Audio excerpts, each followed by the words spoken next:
mesdemoiselles, messieurs, bonjour. Bien-aimés dans le Seigneur, que la grâce et la paix surabondent sur vous en ce moment. Je suis heureux, je suis content de vous retrouver encore ce jour pour que nous puissions une fois de plus continuer notre partage que nous avons commencé déjà la semaine passée et qui a pour thème «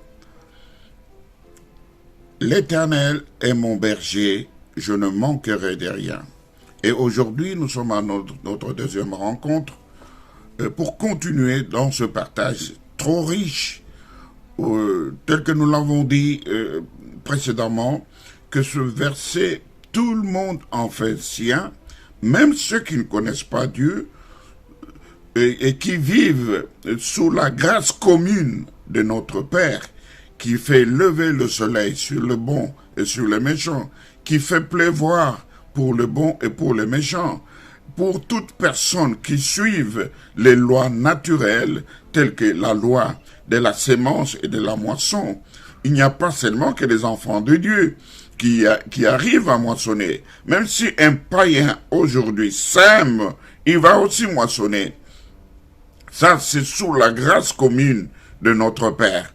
Et ainsi, beaucoup de personnes, dans les lois de la nature, il y a beaucoup de choses à dire là-dedans. Il y a la loi de la naissance, de la mort, et il y a la loi du travail, de la production. Tout travail produit de bénédiction, produit l'abondance. Et il y a d'abondantes lois qui sont les lois de la nature, de la sémence et de la moisson, la loi du lever et du coucher. Elles sont abondantes. Ça, c'est un cycle que Dieu a déjà fait pour tout le monde, que vous le veillez ou non. Je peux même ajouter ce qui est intervenu pendant le parcours de l'homme, de la vie de l'homme, que Dieu a dit, puisque tu as péché, tu mourras. Donc, la loi de la vie et de la mort, la loi de la naissance et de la mort. Donc, ce sont des choses qui, par certains moments, nous devons considérer comme étant des choses normales, parce que Dieu a voulu établir les choses comme telles. Donc, ici, nous sommes dans notre thème « L'Éternel est mon berger ». Nous allons continuer pendant tout ce mois, comme nous l'avons dit. Nous allons demeurer dans ce thème. Nous voulons que le Seigneur nous enseigne, nous enrichisse davantage sur ce thème pour que nous puissions connaître et comprendre sa volonté. Et je vais dire, lorsque nous faisons cette déclaration, « L'Éternel est mon berger, et je ne manquerai de rien », comme l'a fait notre bien-aimé David. Si nous devons nous placer dans le même contexte de David, ou plutôt, si nous devons sortir du contexte de David et essayer de faire nous approprier ce verset, alors, c'est dans quelles circonstances? Parce que nous savons, nous l'avons vu dernièrement, si David a fait cette déclaration-là, c'est parce que il était dans une situation d'abandon, dans une situation de provocation, dans une situation d'agressivité, dans une situation où il était pourchassé, dans une situation où il était sous-estimé. Alors, il a levé les yeux vers l'Éternel, et l'Éternel l'a secouru. C'est-à-dire que, pourchassé par le roi Saül, par ses guerriers, et il fuyait tout le temps. Donc, il était en cavale, si vous voulez bien. Et il a vu comment le Seigneur l'a secouru, l'a épargné des morts, l'a épargné des pièges, l'a épargné des assauts des soldats du roi Saül. Parfois, il pouvait même trouver le roi Saül sur son chemin, en train de dormir. Et il prenait des objets personnels du roi Saül, et il allait avec. Et quand le roi Saül se réveillait, il était confus. Il ne pouvait pas savoir comment ces objets personnels avaient disparu. Et il s'en prenait à ses collaborateurs, qui par après étaient tous confus en voyant que David pouvait leur envoyer ses biens personnels du roi pour dire que voilà, c'est moi qui les ai pris. Je suis passé par là pendant que le roi était en sommeil. Si j'aurais voulu, je lui aurais coupé la tête, comme je l'ai fait à Goliath. Le roi ne peut pas douter de ma bravoure, de ma force et de ma détermination. Il sait que je suis un grand combattant et que j'ai affronté le plus coriace des adversaires que même lui, le roi, n'a pu aborder. C'est ainsi que il pouvait s'exclamer après que l'Éternel a pourvu que c'est au nom de l'Éternel que je m'avançais pour combattre mes ennemis. Et il a permis que je leur coupa la tête.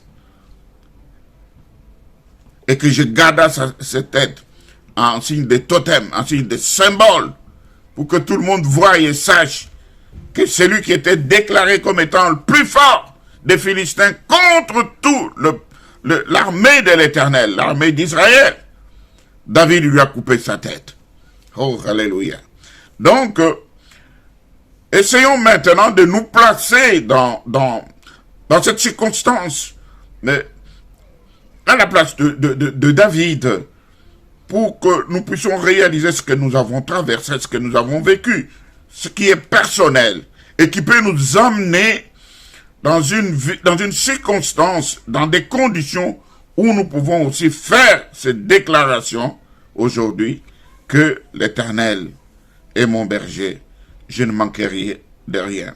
Vous savez, quand nous arrivons à faire cette déclaration, cela est une grande indication d'une certitude que seul l'Esprit Saint, l'Esprit du Dieu vivant, l'Esprit de Jésus-Christ, selon qu'il est écrit, celui qui n'a pas l'Esprit de Christ n'a pas Christ.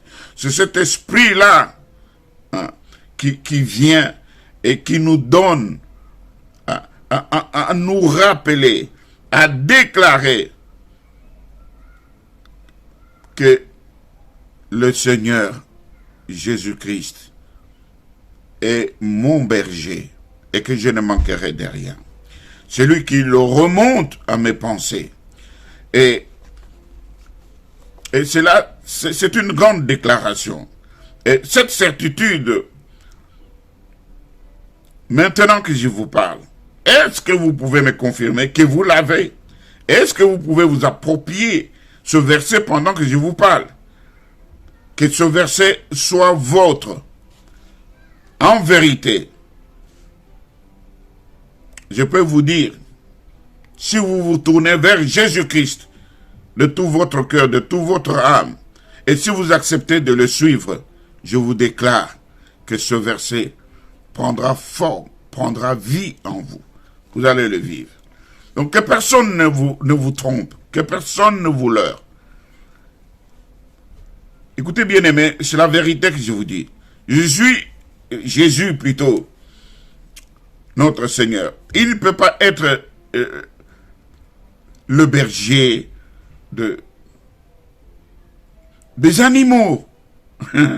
Comprenez-moi bien. Même si aujourd'hui nous appelons. C'est-à-dire que nous voulons dire que Jésus-Christ est notre pasteur. Jésus-Christ est celui qui nous conduit. Jésus-Christ est le gardien de nos vies. Jésus-Christ est celui qui veille sur nos vies.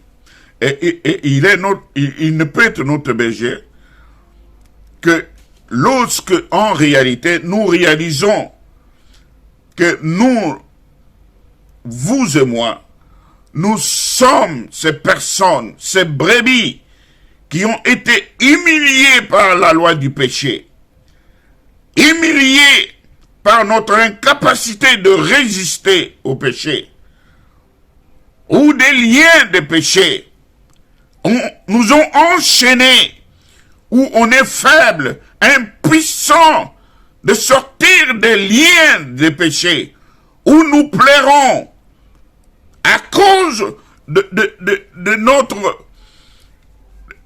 notre incapacité, de notre humilité, Le péché nous humilie. Le péché nous amoindrit. Le péché nous donne la honte. Le péché nous rend impuissants. Le péché nous rend incapables. Nous sommes honteux à cause du péché. Mais si, en réalité, nous nous repentons, c'est-à-dire, nous confessons ce péché. Je sais que plus d'une fois, nous avons confessé nos péchés. Mais il est arrivé que parfois nous nous sommes retrouvés dans des péchés que nous avions déjà confessés. Et nous pleurons. Et quand un péché commence à se répéter dans votre vie, il existe un lien.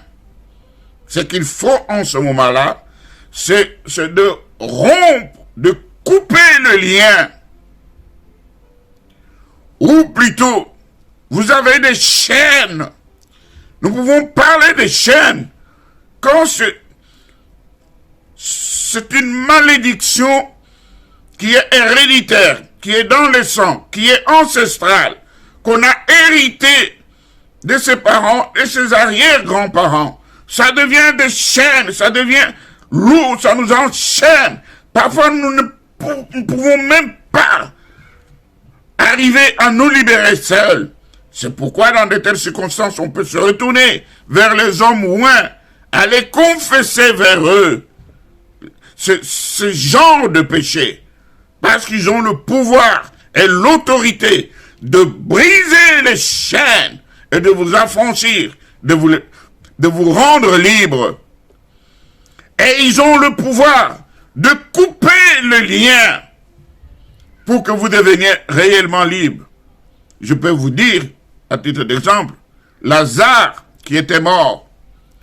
Lorsque le Seigneur l'a ressuscité, Lazare était emmailloté, il était bandé, tout le corps, selon les coutumes et les rites d'enterrement chez les Juifs.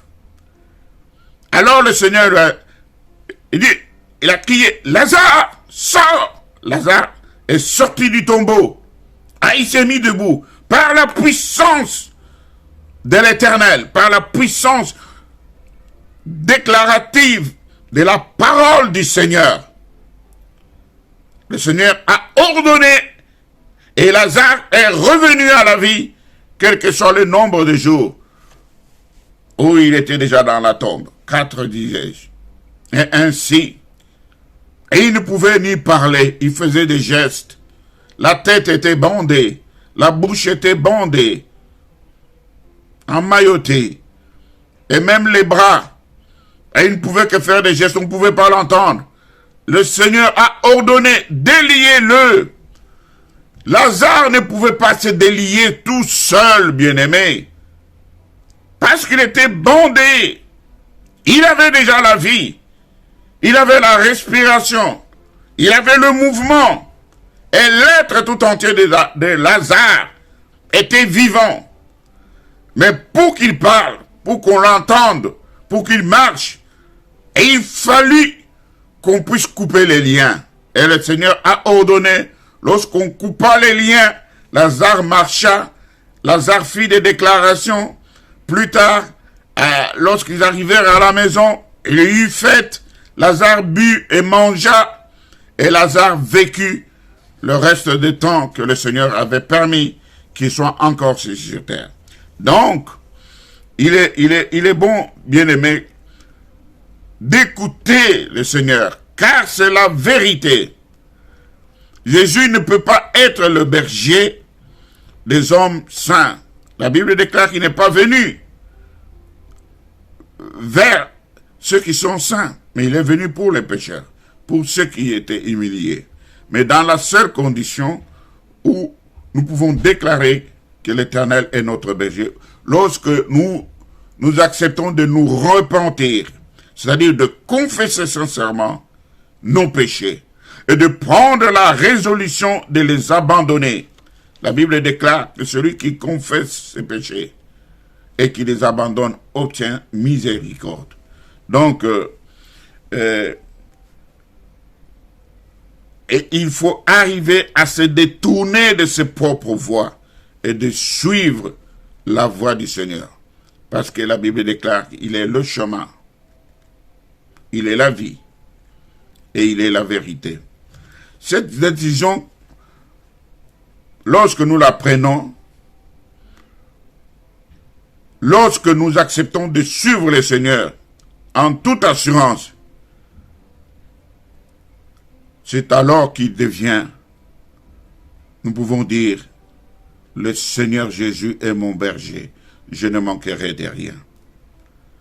Et pour ceux qui ne l'ont pas encore fait, je vous prie par les compassions du Seigneur Jésus-Christ, maintenant même, prenez cette résolution de suivre le Seigneur, de vous repentir, de confesser votre péché, d'y renoncer et d'appeler le Seigneur Jésus-Christ, qu'il soit dans votre cœur, le gardien de vos vies, celui qui vous conduit, celui qui vous protège, celui qui vous couvre de sa grâce et qui vous fait marcher vers les voies de vers pâturage et qui vous couvre de ses bontés et de sa grâce. Et nous voulons dire, bien-aimés, que déclarer cela, dire cela, c'est une certitude que nous devons posséder dans nos cœurs. L'avez-vous, bien-aimés, comme vous êtes là, comme vous me suivez? Il faut qu'elle soit ma certitude, il faut qu'elle soit votre certitude en vérité, en vérité. Et cela, il faudra que nous tournions nos cœurs, que tu tournes ton cœur, que moi je tourne aussi mon cœur, certainement, vers le Seigneur Jésus-Christ pour le suivre. Et lorsque nous revenons à notre lecture, nous disons, le Seigneur est mon berger, le Seigneur est le pasteur qui conduit, qui dirige les brebis. Donc, dans le psaume 23, bien sûr,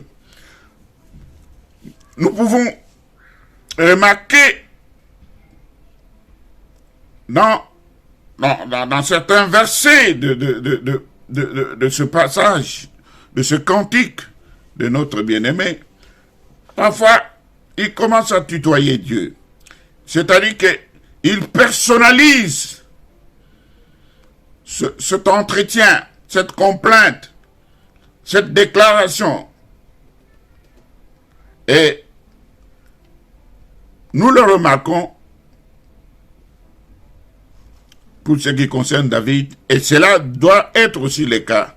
C'est un cri qui nous concerne si le Seigneur est réellement celui que nous avons accepté qu'il nous guide et que nous le suivions. Et nous pourrions connaître sans faute, en lisant ce verset, et nous pouvons aussi avoir le courage et la détermination de le déclarer assez souvent. Et si, en réalité, nous parvenons à déclarer que pour chacun d'entre nous, que l'Éternel est mon berger, et je vous dis, nous pourrions connaître sans faute, par cette déclaration, qui ne sera que pour moi, que pour le pécheur que j'étais, pour celui qui était humilié, qui vivait de l'ignominie, et qui a personnalisé, et qui a joui, qui a profité de la grâce de Dieu, et du pardon total de ses péchés. Et c'est ainsi que notre âme pourra le chanter en vérité, et que nous serons aussi réjouis de ce que nous sommes venus au Christ Et c'est là, dans notre situation, dans la situation où le Seigneur nous a trouvés, il pouvait être misérable, ça pouvait être par la maladie, ça pouvait être par le rejet, l'abandon de tous. On est tous seuls. Et là, nous avons invoqué le Seigneur. Et sa grâce est venue jusqu'à nous, nous a touchés. Et nous avons été sauvés. Alors, que dire maintenant? Puisque en cela, nous avons été rachetés par son sang. Et il nous a fait grâce de nous faire comprendre cette chose par le don du Saint-Esprit. Parce que le Seigneur est esprit. Connaître le Seigneur, c'est avoir son esprit. Comme je l'ai dit tout à l'heure, celui qui n'a pas l'esprit de Christ n'a pas Christ. Et celui qui n'a pas Christ, il n'est pas sauvé. Il est égaré. Par Christ est le chemin. Il est la voie. C'est par lui qu'on peut passer pour arriver au Père. Et il n'y a pas d'autre être, d'autre individu, qui qu'il soit, qu'on vous présente, même si c'est les anges qui descendent, qui vous disent que suivez tel. La Bible déclare, prenez cet homme pour anathème, pour quelqu'un qui n'a pas la foi, pour quelqu'un qui égare les âmes. On a à suivre que le Seigneur Jésus-Christ lui-même. Alors, je disais que c'est lui qui nous a rachetés par son sang, et c'est lui qui nous a fait grâce du Saint-Esprit, et c'est lui qui nous a recouverts du Saint-Esprit, pour que nous puissions comprendre les mystères cachés. Et c'est lui qui nous a nourris par sa parole, qui est devenue pour nous une nourriture au quotidien, selon qu'il est écrit dans Josué, que ce livre de la loi ne s'éloigne point de votre bouche, de vos yeux, de vos pensées. Nuit et jour, méditez-les. Nuit et jour. Il dit que ce livre, c'est impératif, c'est une obligation, si il se passe de jour, que vous n'ayez lu ce livre, nuit ou jour. Le Seigneur te l'ordonne. Le Seigneur me l'ordonne, moi aussi. Donc, faisons un effort pour pouvoir le méditer. Et le Seigneur nous donne sa parole comme nourriture. Et le Seigneur agit en nous, nous démontre, nous garde par sa puissance. Et là, il intervient d'une façon surnaturelle, sans même demander notre volonté, pour nous accorder ses faveurs et ses bontés, nous tirer d'affaires, nous tirer des situations, nous tirer du gouffre. Mon pasteur, l'apôtre Jean-Denis disait le dimanche passé que nous étions dans un gouffre. Nous étions dans un gouffre. Il a fallu que le Seigneur descende dans le gouffre, descende dans le trou, dans le noir, dans la boue, dans la pourriture, et qu'il aille lui-même nous chercher de là, nous tirer de là, nous laver de son sang, nous rendre purs. Toute l'odeur, toute la saleté, toute la pourriture était ôtée. Nous étions devenus saints, propres, et nous pouvions nous asseoir à la même table avec le Seigneur. Et qu'est-ce qui s'est passé dans Romains? Le Seigneur nous a promis maintenant sa gloire. Alléluia. Nous sommes une propriété de Dieu. Dieu veut que nous soyons comme lui, que nous vivions comme lui, que sa gloire soit manifeste au travers de nos vies. Comme lui, par la parole, il continue encore à créer jusqu'aujourd'hui. Si nous sommes des dieux, nous avons aussi ce pouvoir, par la parole, d'ordonner, de chasser les démons, de guérir les maladies, de changer les malédictions en bénédictions, de couper les liens, de briser les chaînes, afin de rendre le peuple de Dieu, afin de rendre les captifs libres Et le Seigneur nous a donné son esprit, tel qu'il a déclaré, que l'esprit de Dieu, l'esprit de l'Éternel, est sur moi, et il m'a oint. Il t'a oint, bien-aimé. Toi qui me suis maintenant, il t'a oint. C'est à toi d'exercer et d'appliquer cette parole. Si tu ne peux pas, si tu es encore faible, alors tourne-toi vers les oints de Dieu. Vas-y vite et ne perds pas de temps. Donc, disais-je, nous sommes sa propriété et par sa grâce,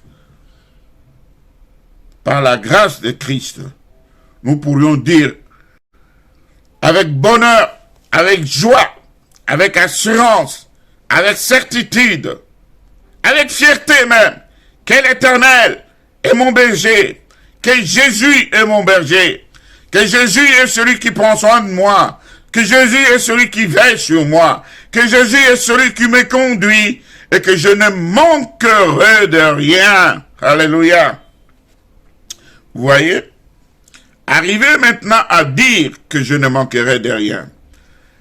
Si le prince de paix, si Jésus-Christ, si lui le Seigneur de gloire, selon qu'on nous le dit dans Ésaïe, le prince de paix,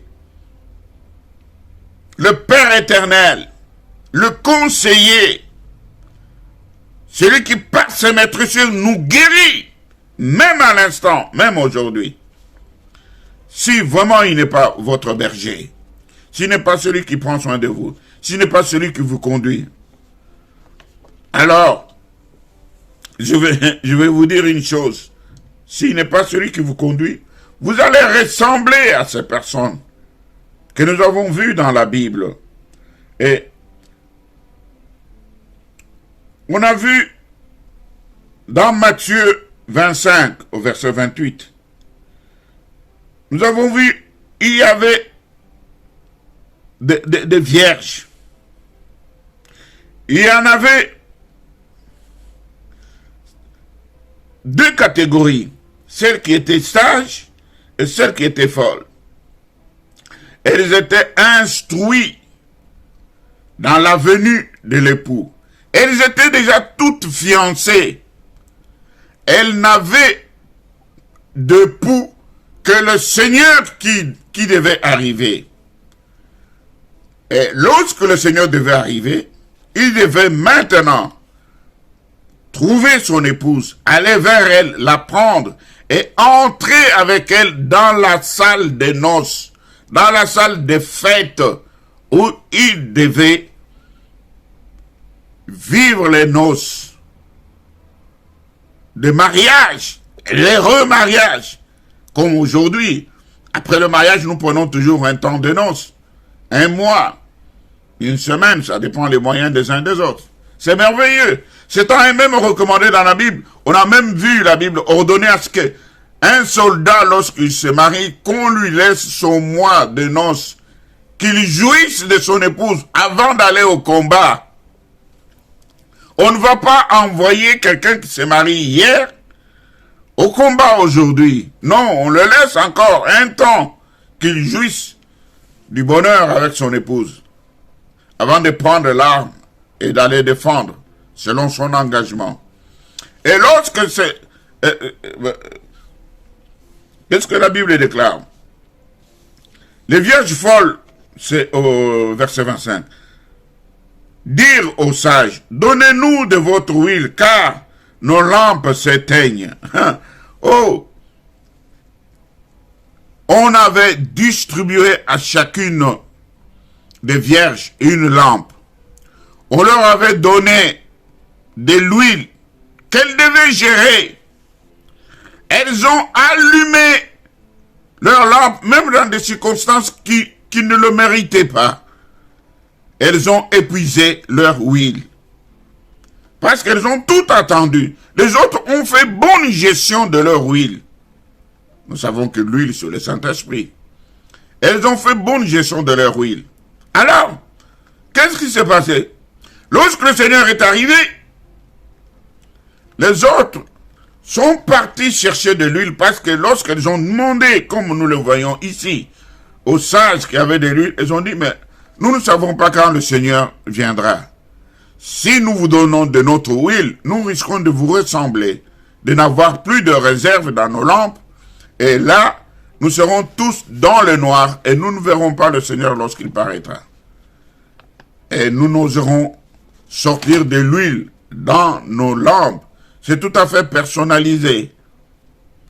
Donc, comme il est déjà là dans ma lampe, je ne peux pas sortir ça pour vous donner, même si vous étiez ma sœur, ou vous êtes ma sœur comme c'est le cas. Alors, elles se sont précipitées à aller chercher de l'huile dans la cité. Et pendant ce temps-là, le Seigneur est arrivé. Lorsqu'elles sont rentrées, elles ont trouvé les autres et n'étaient plus dans la salle d'attente, dans la salle de soins, dans la salle de beauté, dans le salon de coiffure,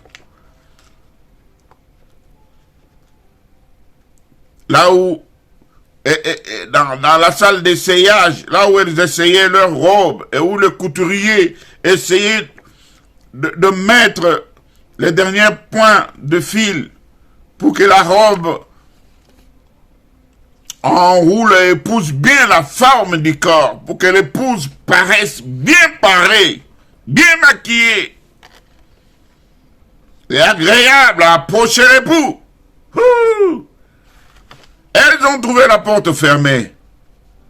Et le garde qui était devant la porte leur dit, c'est trop tard. L'époux était déjà arrivé et il a pris les épouses qui étaient là. Il est entré avec elles dans la salle des noces. On n'ouvrira plus. La fête a déjà commencé. Voilà comment celles-là ont perdu la grâce. Donc, et je peux vous donner un deuxième exemple. Dans Luc chapitre 15,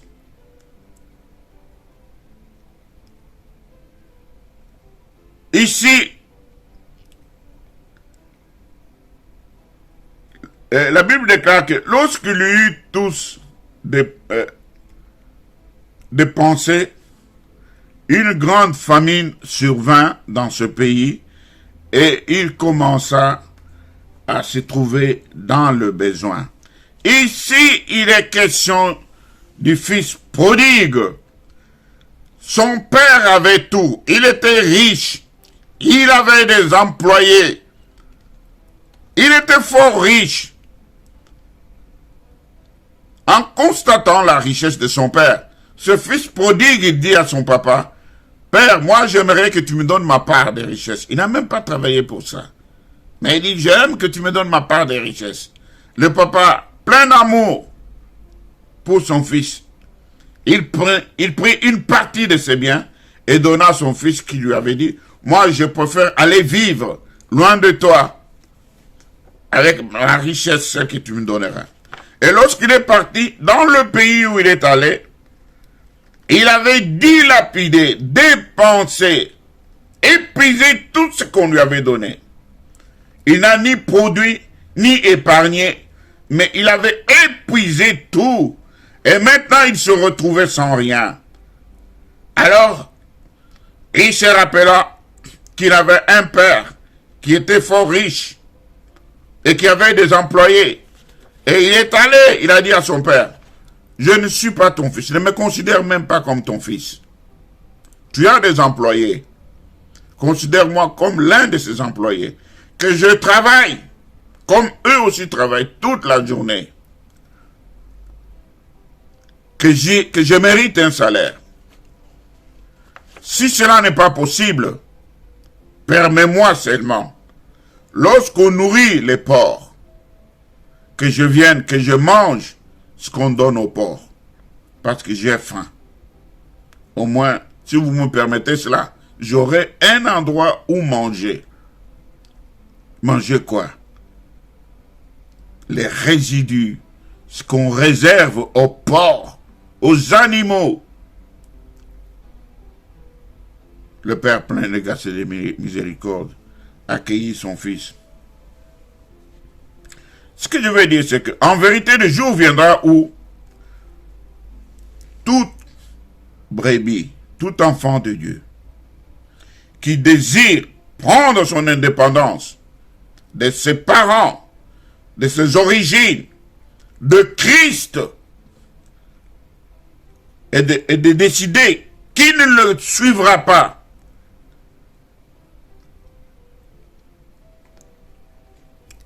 Et de prendre la décision qui ne comptera que sur sa propre force et sur ses moyens personnels. Je vous assure, le jour viendra où cette brebis manquera de tout. Comme le cas que je viens de vous donner des vierges folles et des fils prodigues. Il y en a beaucoup dans la Bible. Il y en a beaucoup. Saül, quand Dieu décida de ne plus lui parler, il est allé consulter les diseuses de bonne aventure. Il a perdu la grâce de Dieu. Quand Dieu refuse de vous parler, quand vous sentez que le ciel est fermé, restez calme, parce que c'est l'Éternel qui combat pour vous. Est-ce que vous comprenez? Mais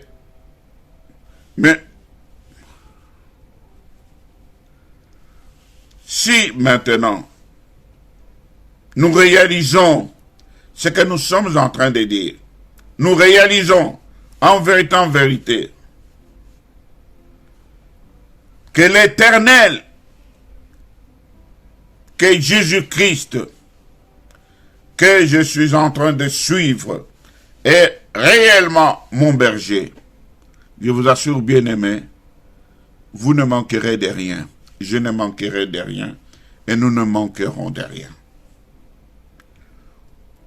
Aucun moyen de grâce, aucun moyen d'abondance, aucun moyen de salut, aucun moyen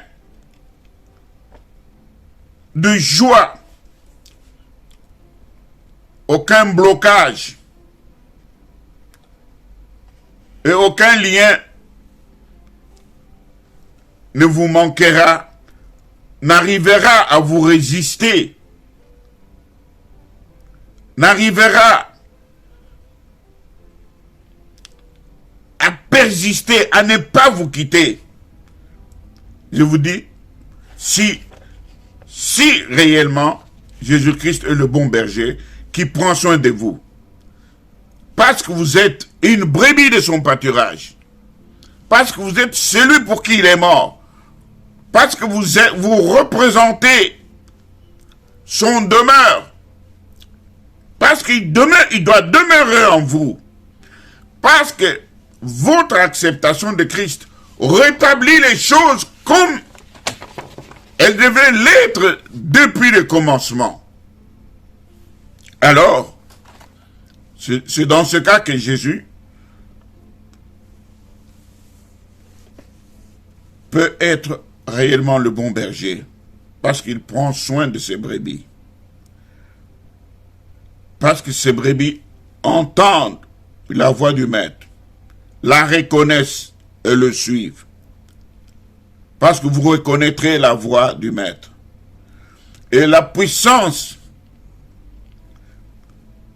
du maître est sans limite. Sa fidélité est sans défaut. Et son amour ne varie jamais. Alléluia. Est-ce que vous comprenez? Ainsi donc, à cause de ce qu'il est, à cause de ce que le Maître est le Seigneur, à cause de ce que le pasteur de nos vies, celui que nous appelons le bon berger, à cause de ce qu'il est pour nous, ne craignons pas, mais soyons plutôt fidèles. Pourquoi? La Bible déclare, pardon, celui qui a fait la promesse, il est fidèle. Il prend soin de nous. Il ne peut en être autrement puisque il est notre berger. Il est le pasteur de nos vies. Il est celui qui nous conduit. Et je vous assure, bien-aimés, je vous dis tout ceci parce qu'il est déclaré dans les Saintes Écritures. Ceci, dans Philippiens au chapitre 4. verset 19. Tout le vent peut souffler. Nous pouvons nous retrouver dans toutes les situations. Mais sachez une chose, que Jésus-Christ, que mon Seigneur, que mon Dieu, que mon Père, il pourvoira à tous vos besoins selon sa richesse avec gloire en Jésus-Christ. Alléluia. Je veux que l'Éternel vous bénisse là où vous êtes. Que l'Éternel vous comble. Que vos cœurs soient tournés vers le gardien de vos vies. Que vos cœurs s'attachent au Seigneur. Acceptez, bien-aimés, de marcher dans ce voie. De tourner vos cœurs vers lui. De lui rester fidèle. Qu'il soit le conducteur de vos vies.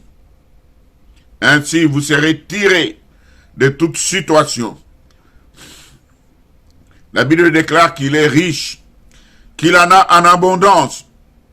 Lui qui a fait la promesse, il sait être fidèle pour récompenser tous.